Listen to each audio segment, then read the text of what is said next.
Akciju sabiedrības Latvenergo zivju resursu atjaunošanas pasākumu ietvaros Ķeguma HES ūdenskrātuvē ielaisti 20 000 sīgu mazuļu. Sadarbojoties ar Pārtikas drošības, dzīvnieku veselības un vides zinātnisko institūtu BIOR, katru gadu Daugavas baseina ūdenstilpnes tiek papildināts ar dažādu sugu zivju mazuļiem un kāpuriem. Videi draudzīga elektrības ražošana Daugavas hidroelektrostacijās nozīmē ne tikai atjaunīgo resursu izmantošanu, bet arī rūpes par apkārtējo vidi un bioloģisko daudzveidību. Latvenergo zivju resursu atjaunošanas programmas ietvaros katru gadu maksā 1 035 000 eiro, un Zinātniskais institūts BIOR skaitliski, zinātniski pamatotā sastāvā un apjomā Daugavas baseina ūdens tilpnēs izlaiž vismaz 6 300 000 zivju mazuļu un kāpuru. Lai kontrolētu izaudzēto zivju daudzumu, pirms ielaišanas ūdenstilpnēs zivis tiek saskaitītas un tikai tad nogādātas izlaišanas vietās.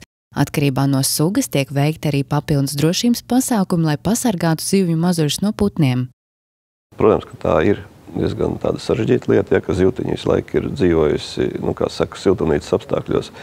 Viņām nav bijuši dabīgi ienaidnieki, un tad pēkšņi izlaiž dabīgā vidē. Un, protams, ka viņas nesaprot, ka viņām ir jāslēpjas. Arī pats tas fakts, ka viņām jāsāk pašām meklēt barību un tā tālāk. Jā. Tas ir arī specifisks no katras zivju sugas, jā, kā viņi pielāgojās un arī cik mēs varam tik palīdzam. Jā. Izlaižot lašus mazuļus, mēs viņus laižam murdos lielos, kur tiek nogramdēti, lai viņi mazliet pierod pie tā dziļuma, ka viņi nepeld pa seklo ūdeni. Un otra lieta ir, kas ir svarīgākā lieta, tā ir, lai viņi faktiski netiktu apēsti. Ja? Jo kājas ir visur, kas ir patiesībā vislielākais ienaidnieks šīm zivīm pirmajā brīdī, kad viņas izlaiž.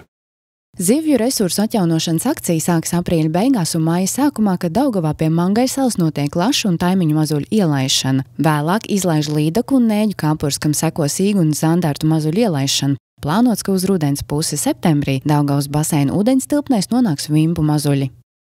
Ir pētītas ūdenskrātuves, piemēram, Pļaviņu HES, un pētījumā ir secināts, ka zivju resursu tiešām ir daudz un dažādi.